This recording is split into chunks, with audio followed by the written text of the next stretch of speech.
On May 5th this year, we're going to be having a lunar eclipse in Scorpio.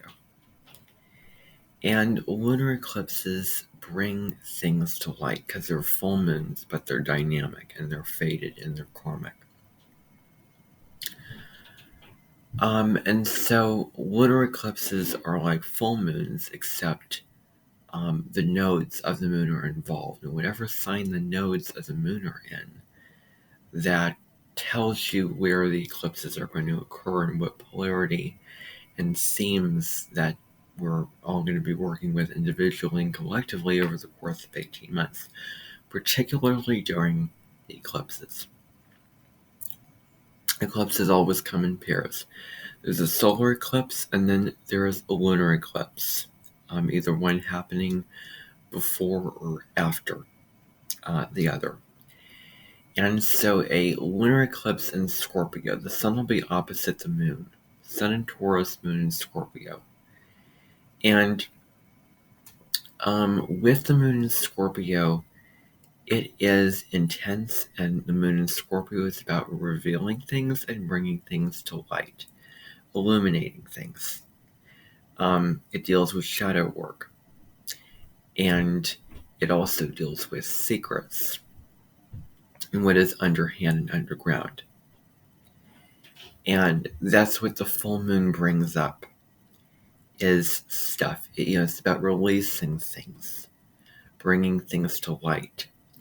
And a lot is going to be illuminated under that eclipse in regards to power, structures, any difficulty in relationship, the dark themes of Scorpio, control, addictions, so many things. So that's happening on the 5th.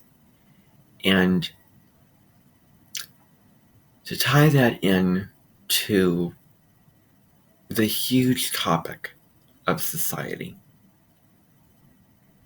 what causes crime, what causes addictions among people? Is it other people and the society that we live in? There's something that goes around that makes a potential for us to fall into addictive patterns.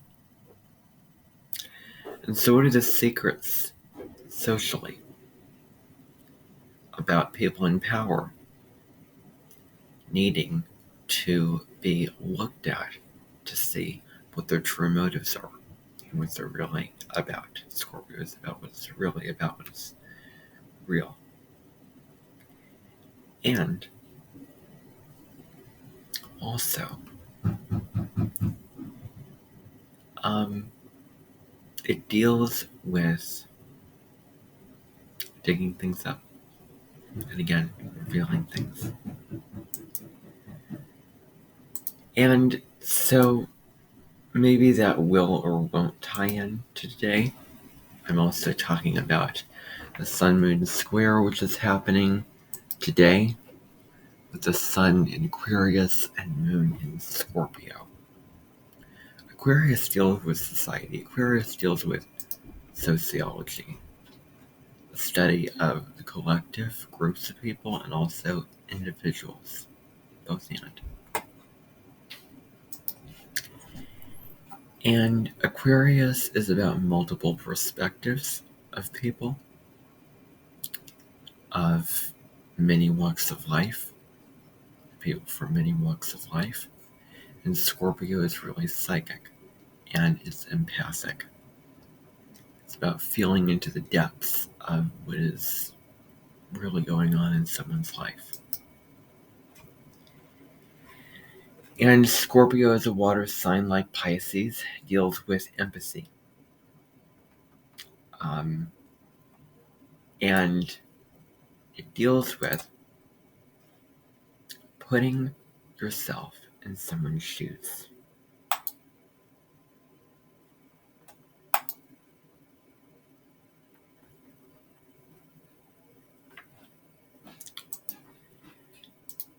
And that's what I'm going to be showing today. Let's see how this goes.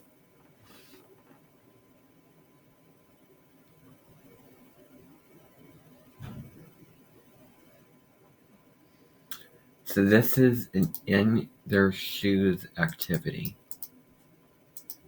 Socialization, Maria.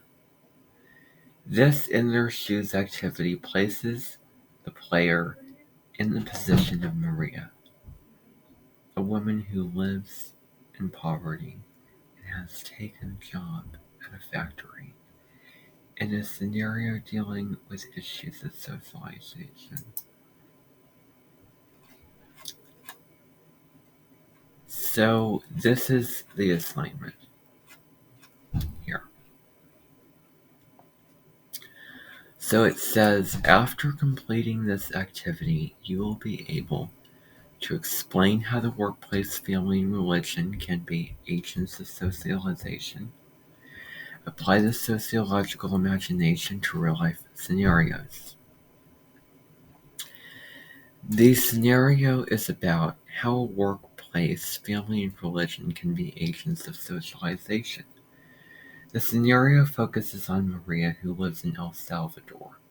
For years, she worked odd jobs as a seamstress to bring in extra money to her family. Recently, however, her father passed away, leaving Maria to support herself and her 62-year-old mother, Yesenia. Unable to bring in enough income through her previous work, Maria takes a job at a clothing factory. The pay is meager, just 61 cents an hour, but it is enough to keep herself and her mother alive. Socialization is the lifelong process in which people learn the attitudes, values, and behaviors appropriate for members of a particular culture. Socialization happens through interactions that begin in early childhood and continue through retirement. The workplace, family, and religion are fundamental aspects of socialization. The workplace can have a strong influence when a person first gets a full-time job. Finally, family is probably the most intense agent of socialization. Religion can also be influential, especially for those who practice the faith. And socialization in the workplace, family, and religion affect a person's life choices. Evaluation and scoring. As you go through the scenario, you will encounter two types of activities that ask you to make a choice. The first type is decisions, in which you play the role of Maria and make what you think is the best life choice for her in a particular situation. The second type of activity is questions.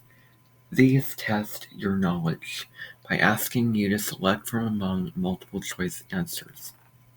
Decisions are not scored. There are no right or wrong answers. However, each decision will trigger a different set of consequences and perhaps new decisions for Maria to face.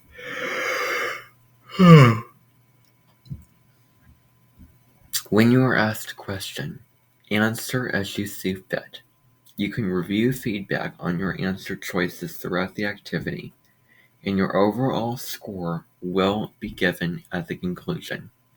You will be given 10 points for each fully correct answer, 5 points for each partially correct answer, 0 points for each fully incorrect answer. So it looks like this is a cast. So this will be interesting. So looking at the cast here, Maria is an impoverished woman who gets a job in a factory to help support herself and her mother. Mr. Lopez is the strict floor manager in the factory where Maria works. Yesenia is Maria's mother and believes in upholding family tradition. Andrea is Maria's young cousin who agrees to look after Yesenia if Maria takes the full-time job. Mrs. Martinez is a shop owner who interviews Maria for a job. So, what will be occurring? Okay, so here we go. All right. So you are Maria, an impoverished woman in El Salvador who is starting a job in a textile factory. You hope to earn enough money for you and your mother to survive. Click on the Maria's profile and background tabs on the right to learn a little more about Maria's life. So these are just the stats to this. So, about Maria. 29. Residence household of El Salvador. She lives with her mother. Socioeconomic status poor. Ambition for now to survive.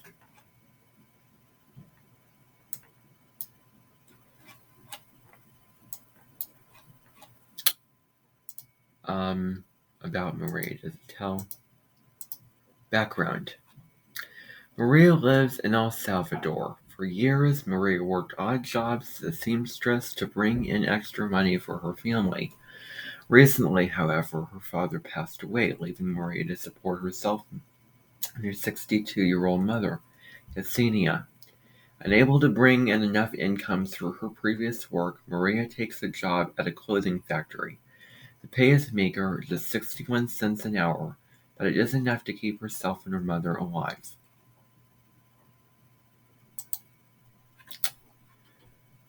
So, what it says is check out these statistics about people of Maria's gender, nationality, and income. How do the incomes of Salvadorian workers compare to those of American workers? Does considering the basic cost of living in El Salvador affect this comparison? Now compare life expectancies for the United States and El Salvador. How might you explain the difference? And what is the most surprising statistic to you and why? So, the population of El Salvador in 2018 was 62 million. The percentage of Salvadorians who are female is 52%.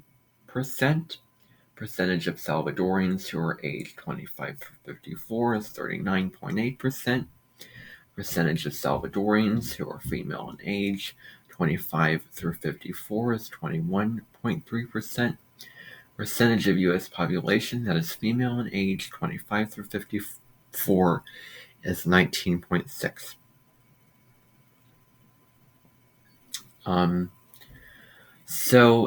Life expectancy at birth of women in El Salvador is 78.6 years. Life expectancy at birth of women in the United States is 82.3 years. The men in El Salvador, 71.8 years. Life expectancy at birth of men in the United States, 77.8 years. Unemployment rate in El Salvador in 2017 was 7%. In the US, it was 4.4%. So, the percentage of population in poverty in 2017. So it sort of shows a graph here. Source, World Bank, El Salvador, U.S. Census Bureau, income and poverty in the U.S. Okay. Legal minimum wage in El Salvador for textile workers, 2017, $295.20 per month. Estimated living wage that would allow a typical Salvadorian family to cover their basic needs include excluding childcare. And then it shows that number there. 531 to 649 per month. Average earnings of female employees in El Salvador, 308 per month. International Labor Organization. Median earnings of female full-time wage and salary workers in the U.S., $771 per week. This was from this. El Salvador labor force 2018 was 2.9 million. That's from the World Bank.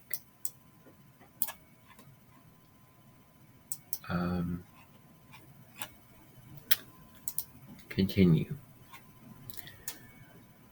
Um, you can also look at the Statistics tab to see some relevant data about Maria's demographics and situation.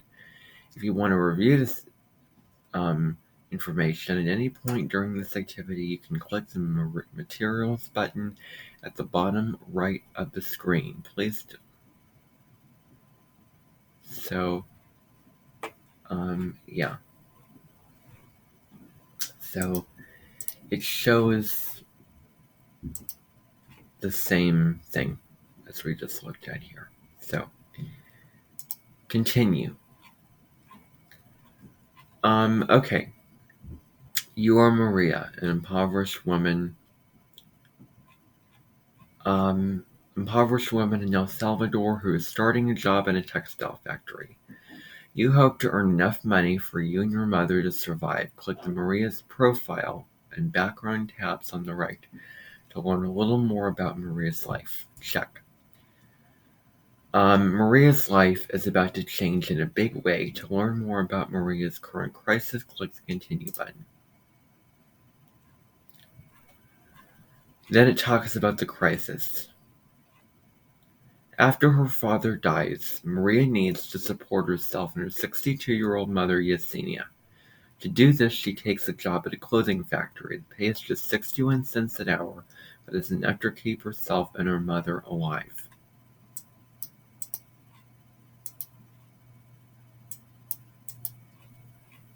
So that's the factory there. However, when Maria begins working at the factory, she has a rude awakening. The factory is dirty and the machinery is unsafe. The work requires Maria to stand for 14 hours a day. Her supervisors address Maria by her stall number instead of her name. They forbid talking among customers. And they monitor her trips to the bathroom. On the second day, as Maria works at her station, the floor manager, Mr. Lopez, approaches. Number 347. So in numerology, 7, 8, 9, 10. 1. 5. Drama, shakeups. Not an easy, not a thing number. So he calls out her number. Maria stops working. Yes, sir, she says. You have to take off. You have to take off your Netflix. Safety regulations require it. Maria pauses. She is stunned that she must remove her necklace. It is a family heirloom from her grandmother. Not wanting to cause problems with her boss, she reluctantly removes the necklace and stuffs it in her pocket. She then continues to work.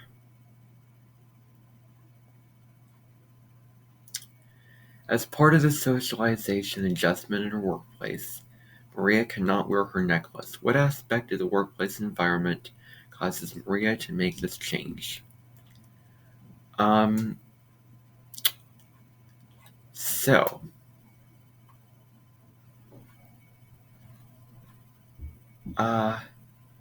Technology,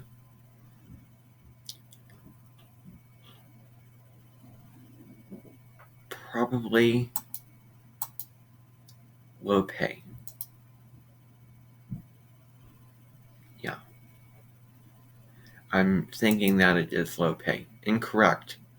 Maria's low pay has no relation to why she cannot wear her necklace.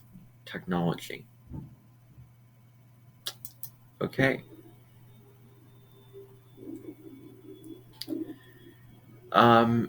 Financial pressure, it says. As Maria leaves the factory, she takes her necklace out of her pocket and looks at it. The necklace has a gold cross with a deep red stone at the crux and is attached to a gold chain.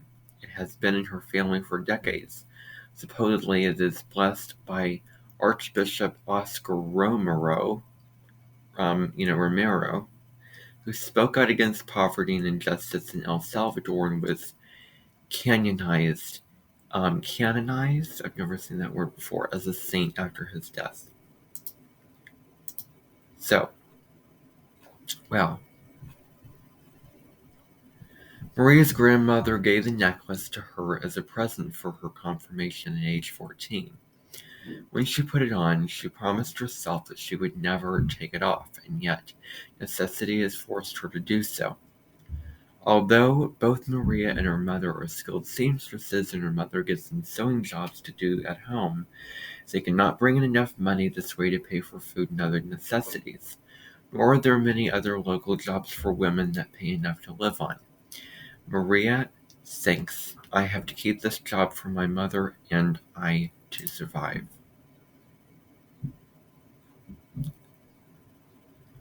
Which two agents of socialization are most involved with Maria wanting to wear her necklace?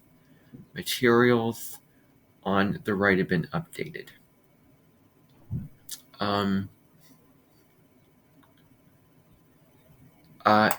Family and religion.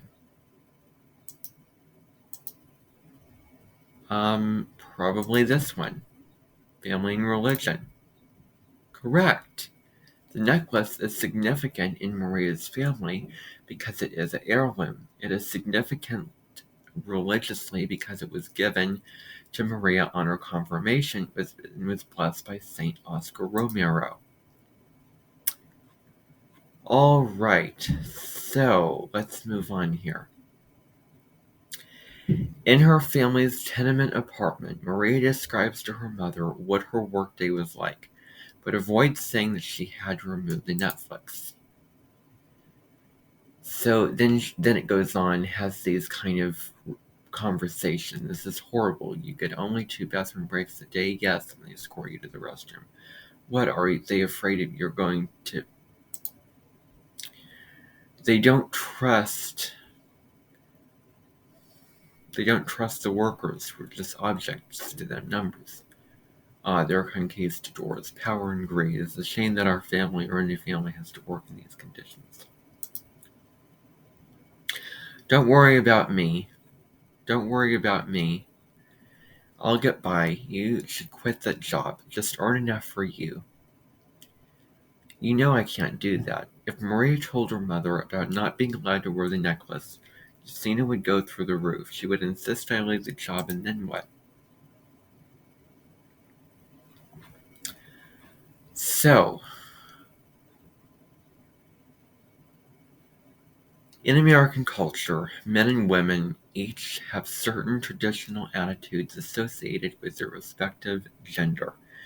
Maria and Justina contradict traditional female attributes because they blank a characteristic associated with men. So,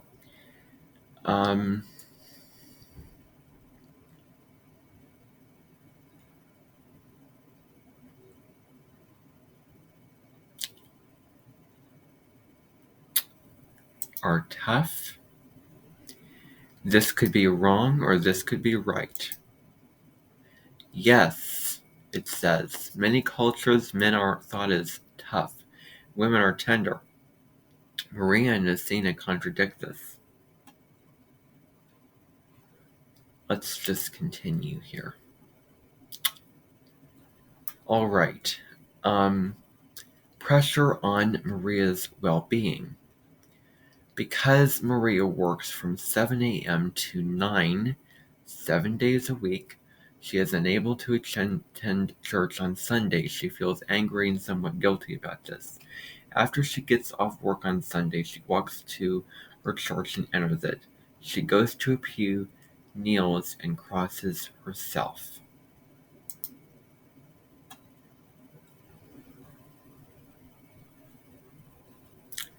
As Maria says Hail Marys and Our Fathers, she feels exhaustion permeating every fiber of her being. She then stops because she is close to tears. She prays quietly, Dear Lord, I'm not sure I can go on at this job. Work is exhausting and humiliating. Please give me the strength to persevere, or show me another way. I get so tired I feel like I'm in a daze. One day I could slip and make a fatal mistake with the machines. Tears roll down her cheeks. And perhaps worst of all, I can't wear my blessed necklace. I know I promised to wear it at all times, but I can't and still keep my job. Please forgive me for my weakness and give me courage and strength.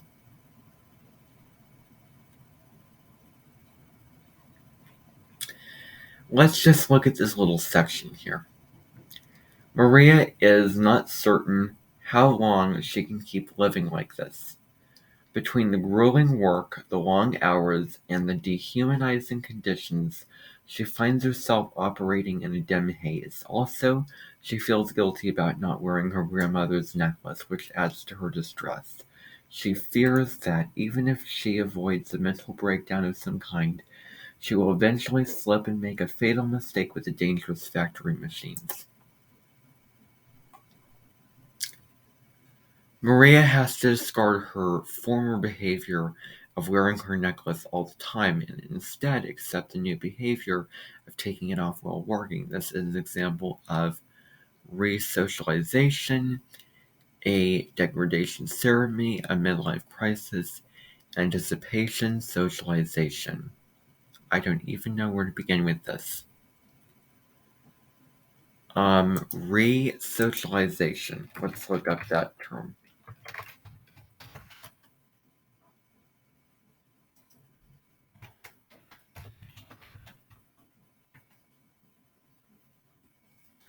Resocialization is defined as a process wherein an individual defined as inadequate according to the norms of a dominant institution is subjected to a dynamic program of behavior interventions aimed at instilling and/or rejuvenating those values, attitudes, and abilities which would allow to function according to the norms of said dominant institutions.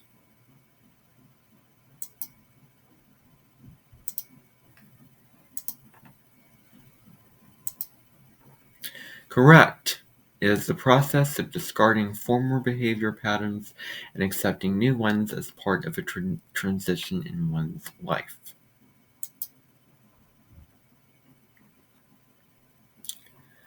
Check out these statistics about people of Maria's gender, nationality, and income.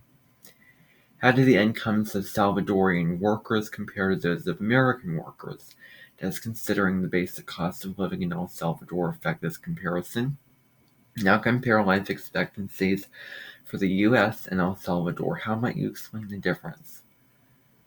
Alright, so it shows those statistics. We've already looked at that. Let us continue. First click statistics to learn more about Maria. You may also click the pressures tab to review the complexity of her situation. So let's look at pressures. Maria's town is very economically depressed, although both she and her mother are skilled seamstresses, and her mother gives some sewing jobs to do at home. They cannot bring in enough money this way to pay for food and other necessities, nor are there many other local jobs for women that pay enough to live on. Simply put, Maria needs a factory job.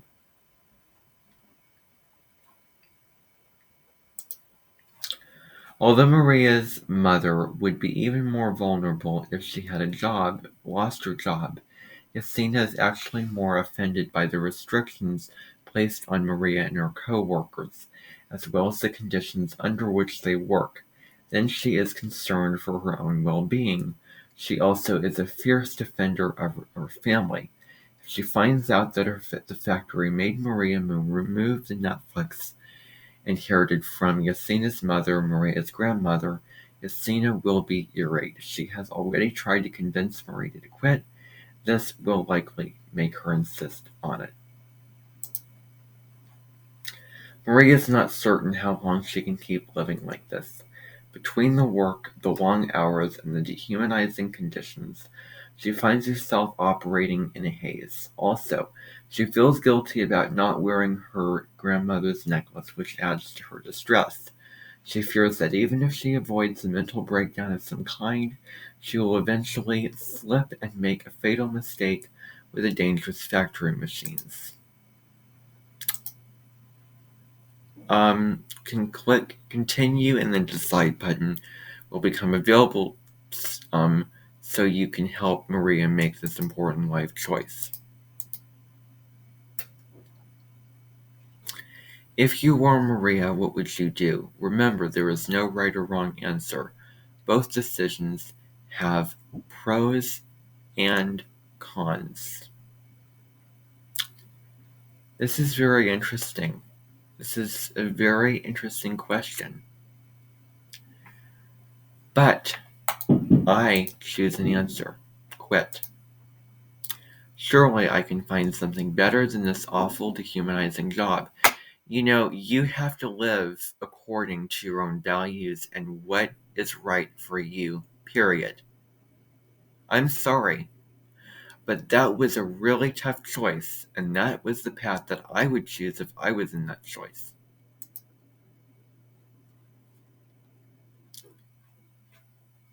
Okay, so what happens?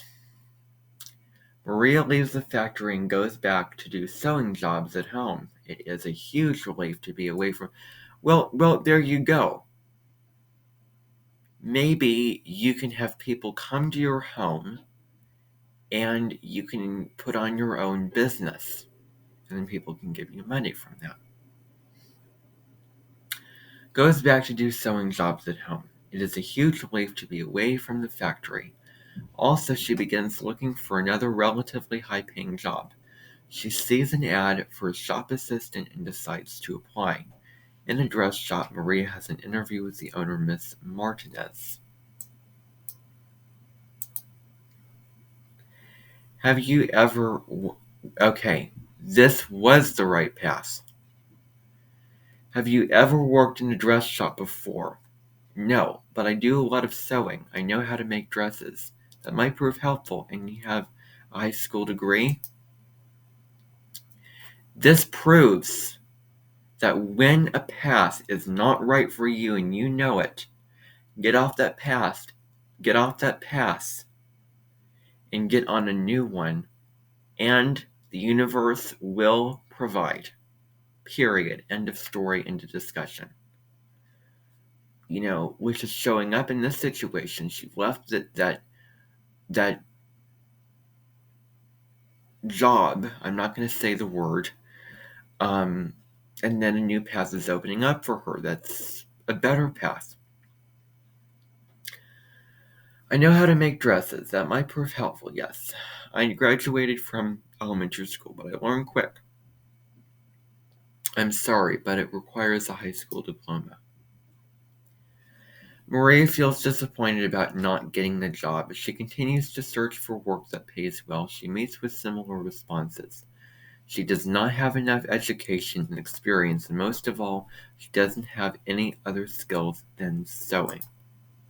Next crisis. Then, Maria's mother, Yasina, develops a bad cough and a fever. As a result, she is unable to do any more seamstress work. Maria sits next to Yasina, who is lying in bed, and feeds her broth. Someone knocks on the door. Maria puts down the bowl, goes to the door, and opens it. Maria's cousin, 13-year-old Andrea, comes in. How's your mother? Not good. Have you seen a doctor? I can't afford it, it says. I can't afford it. I can't even afford any over-the-counter medicine. That's why I need you to stay with her for a few hours while I look for work. As Maria leaves her apartment, she thinks, if I don't find work soon, I suppose I can go back to the factory, but I just hate that place. What do you think Maria will do? Return to the factory, keep looking for another job? Yes, she will. If somebody tells me, well, you're going to come crawling back here, well, guess what? I'm going to prove you wrong. Keep looking for a new job. I hate working at the factory, and my mother doesn't want me. to work there anymore. I'll keep looking. Maria's seamstress business increases a little bit even as she continues to search for a job. She also gets some help from family and friends who have a little extra money and are concerned about her mother. But neither the increased business nor the extra help is likely to last. Do you think Maria will eventually have to give up and return to the factory? Can you think of any other way for her to earn the money her family needs? What would she need in order to make this happen? Where do you draw the line between reasonable and unreasonable expectations? Does the source of the expectations, employer, family member, friend, matter? Putting your sociological imagination to work, it says. At the factory, everything Maria did, what she wore when she spoke, even how often she used the restroom was closely monitored and controlled. Can you imagine another living those conditions? Would you do so voluntarily? What if the alternative was possible starvation? Maria's factory has some similarities to a total institution and organization like an army, a prison, or certain cults that controls every aspect of its members' lives. Although our culture places great value on personal identity and freedom, some people seek out those conditions. Can you explain why? Is there anything you would refuse to change for a good job or other desirable social situation? Now that you're used to using your sociological imagination to walk in Maria's shoes, we're going to end with a few questions about Maria's life situation relating to sociological principles you've learned about in your reading about socialization. Unlike the decisions you just made about Maria's life, which has no right or wrong answers, only different outcomes depend upon your answer. These questions have correct and incorrect answers. You will be graded on the results.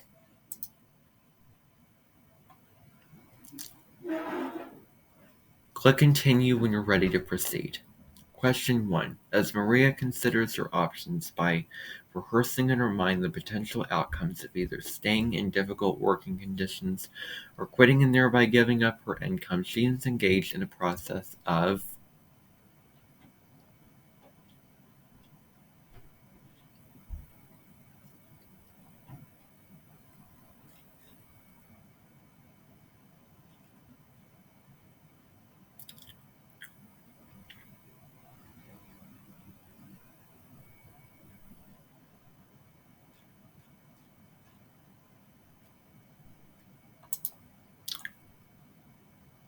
um,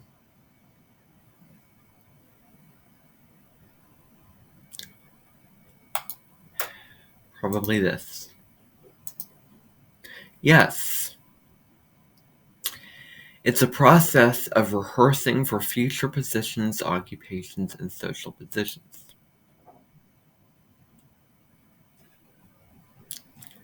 Question 2. Is the management at Maria's workplace considered an agent of socialization? No, because only one family and religious leaders can serve as agents of socialization. Yes, because the management is having a possible influence on Maria's perceptions of herself and her work role. No, because the management has a negative impact on Maria's work experience. Yes, because even though the management has a negative influence on Maria, she is still being socialized to the norms and expectations of that particular workplace. So, is the management agent of socialization? Nope,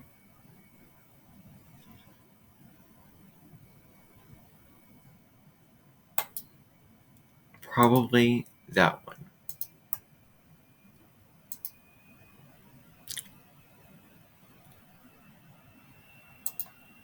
Yes. Who is the significant other in Maria's life? Yasina. The significant other is the person who is most important in the development of the self, such as a parent. In this case, the parent is Maria's mother, Yasina.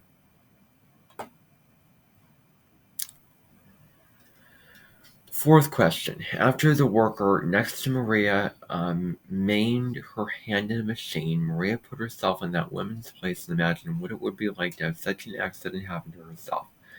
She shivered with horror. By going through the process, Maria is role-taking, resocializing, probably role-taking.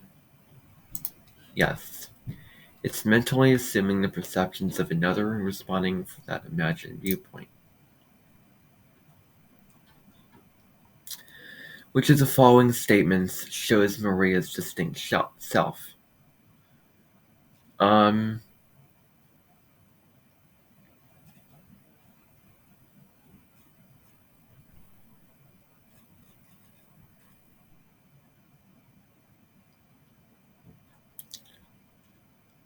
Probably that one. Self is a distinct identity that sets us apart from others. The above statement does not. Okay, well, that's what the question was asking. Okay, it's caring and compassionate, while the manager at the factory is cold and harsh. Yes. Okay, scoring values for each response have been added to the conventional history. And I would assume if I cannot continue, then I would be done.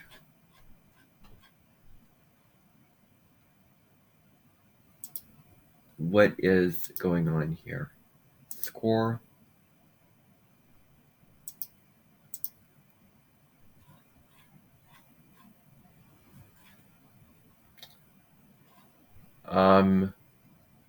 I guess this would be done at this point. Completed. Done. Finished. Not going back. Not redoing it. There's no... I am... As hard as I can try, save for my addictive patterns I get myself into, which I occasionally get back into, I will not redo anything unless a planet is retrograde. And I mean that.